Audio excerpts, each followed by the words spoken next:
madaxweynaha jamhuuriyadda Soomaaliland mudane Muuse Biixi Cabdi ayaa maanta dhagax dhigay waddo cusub oo isku xidhaysa kantaroolka Haleya iyo cisbitaalka Shifo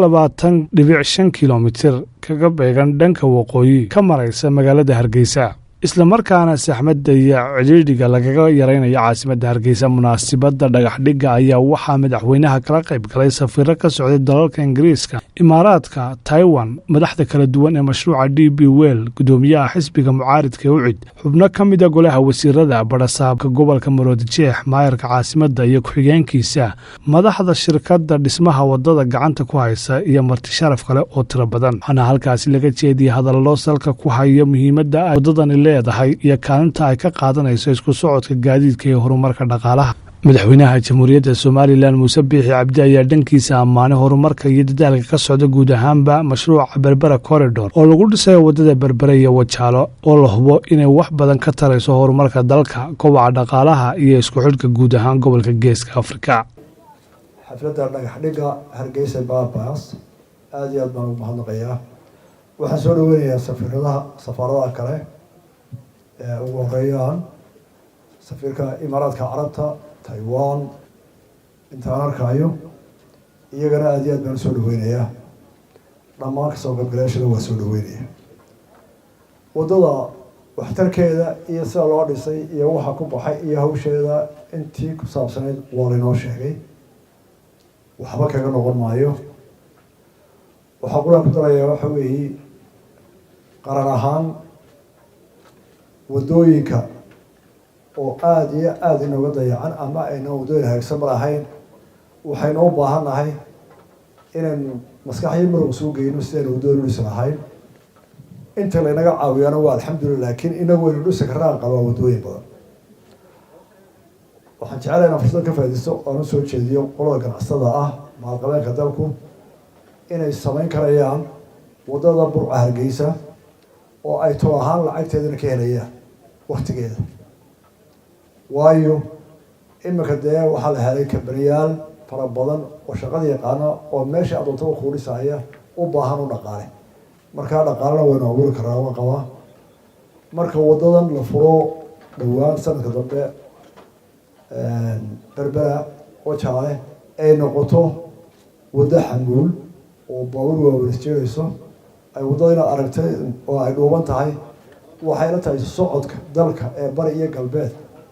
iyo isku geli maayaan wadada dekeda u shaqeeya. markaa waxaynu u baahan nahay inaynu degdeg u furo Burca Hargeysa. taana waxaan ku dhihi lahaa maalqabeenku lacagtaa waa la heli karaa, waana ka heli doonaan macaashkeedii iyadabe inaynu ku dhiirano.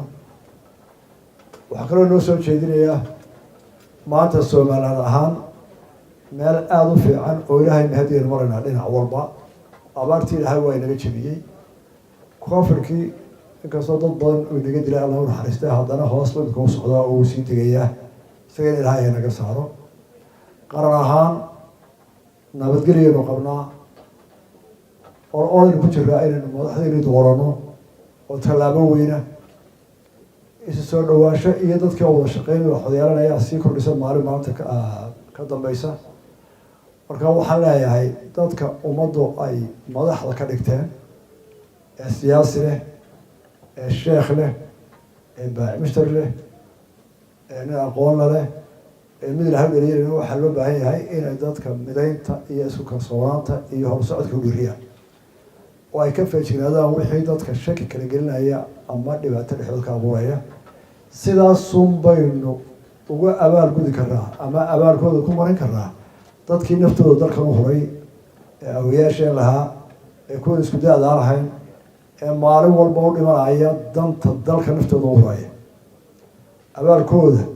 waxa qulana wahaynaa wixii ilaahay oo naxariis jano uga barino iyo wixii ay ku tabcayeen oo aynu si midaysan u hirgelino waa dhowla sarxaad ka dhowr. doorashada inagu soo socotaa ma dhib badna anu haddaan dhinac ka eego, waayo waa shacbiya. dadkii baa isdooranaya,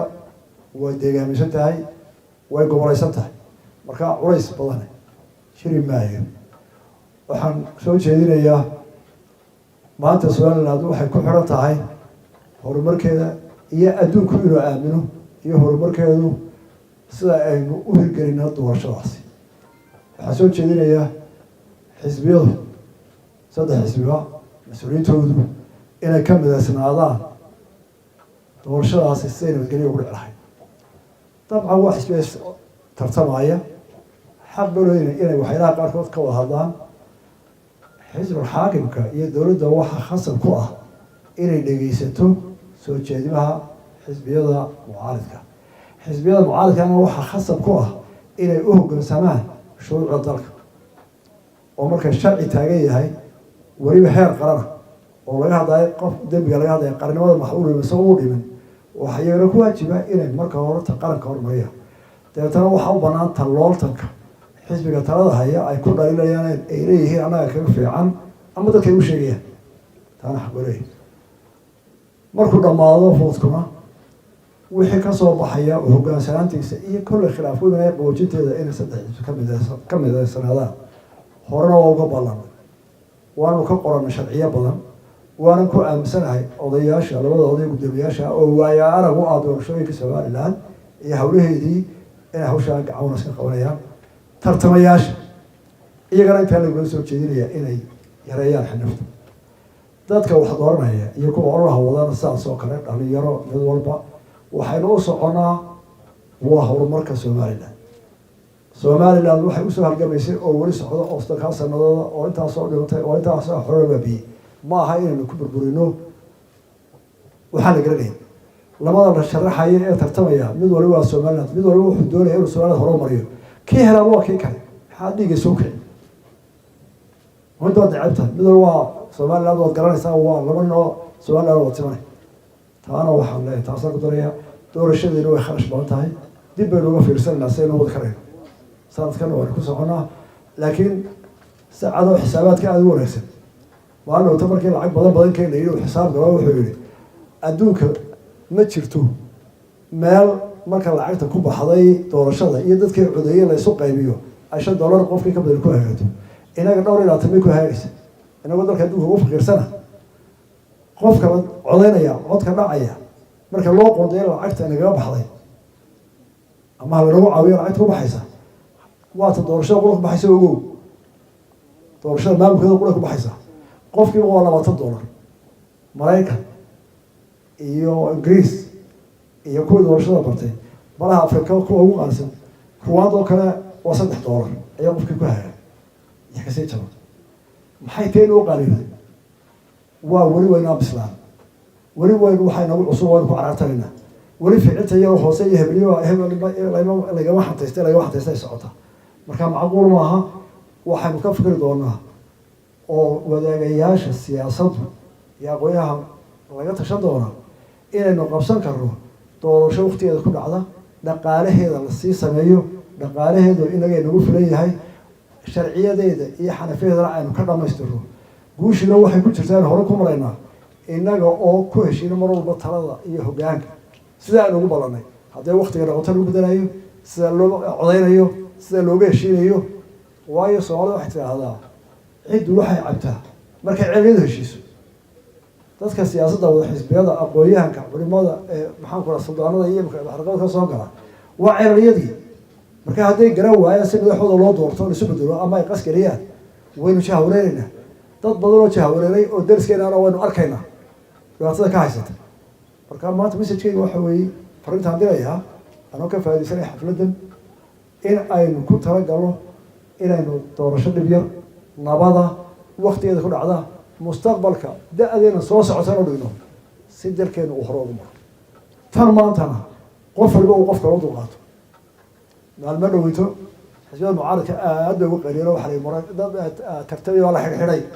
mucaaradiinta loo jeedaa xisbiga kulmiye wuxuu doonaya iska reebo dadka ay tartamaya dadkii la xidhay saddexdii ugu horreeyay la xidhay kulmiye ahaayeen laba min xarig baa loo jaray sanada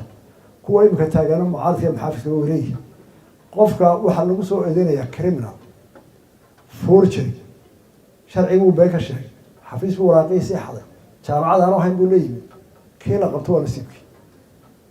kii la helo la odhan maayo hebel buu baxay muxuu hebel nabad galay hebel hadduu nabad galay lama qabanin lama helin haddii la helna waa la qaban doona laakiin sharci jabay la dhaafi maayo mid waxaba lagu eedeynaya inuu dalaal cadow ah Soomaaliland gacan leeyahay haddii la hubiyo maxkamadda degdeg loo geyn waa dambeyn oo arkan haddii la waayo halkiisa uu ka sii wadan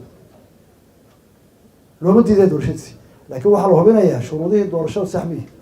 haddii la maagay maxkamadda cadday xaq buu u leeyahay xisbiga mucaaradka qofkuba inuu sharciga isu taago oo wixii qalada ka doodo oo maxkamadda la saarto sharciyadeena weynaynu aaminaa marka inta aynaan qayrin inta aynaan qas iyo ay xanaf abuurin wixii qaran ku saabsan aynu iska nimaado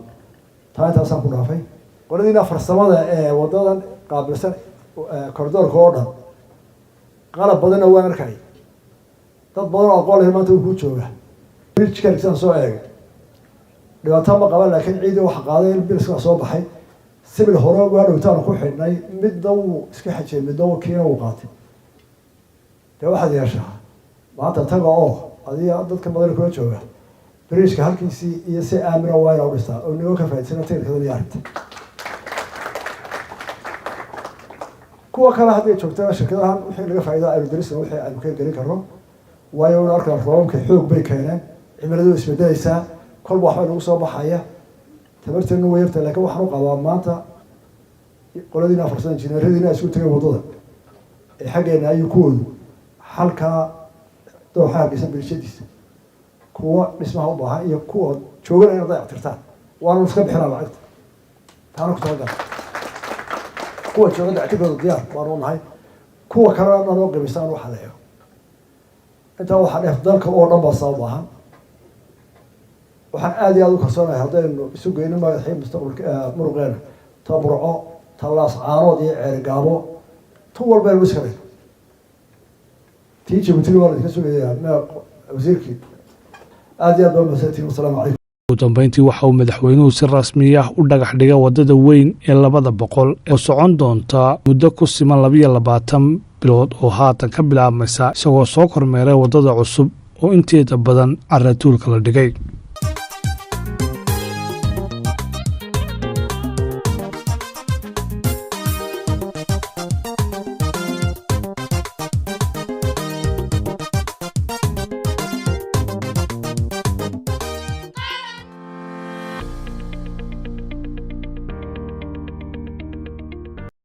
kusoo dhawaada shirkadda Borderi Mills waa warshada daqiiqda iyo calafka xoolaha oo dhammaantiin saamilayda halkan ka daawanaysa iyo qolalka social media-ga aad hirgeliseen imikana waxaan ku bishaareynayaa bacda Ramadaan inaynu daqiiqdii Borderi Mills aynu ku soo deyn doono suuqyada dalka iyo kuwa dariskaba iyadoo 25 kilogram iyo iyadoo 1 kilogram oo ka kooban 10 xabadood ama hal xidhmo oo 10 xaba taasoo ka qayb gali doonta tayada cuntada dalka taala saamileedana u soo celin doonta faa'iido aad iyo aad u wanaagsan saamiga shirkadana 9 cisho waynu kicin doonaa maadaama shirkadda wax walba ay u dhamaadeen oo run ahaantii aanay baahi sidaasi haynin imika waxaynu wadnay hawshan 2 sano iyo 10 bilood COVID-19 baa dhacay adduunka kala xidhmay laakiin maxaa dhacay hawsheeni may habsaamin guusheeni may habsaamin waanay joogtaa dadweynaha danaynaya saami nala soo xidhiidh adoo adeegsanaya macluumaadka shaashada kaaga muuqda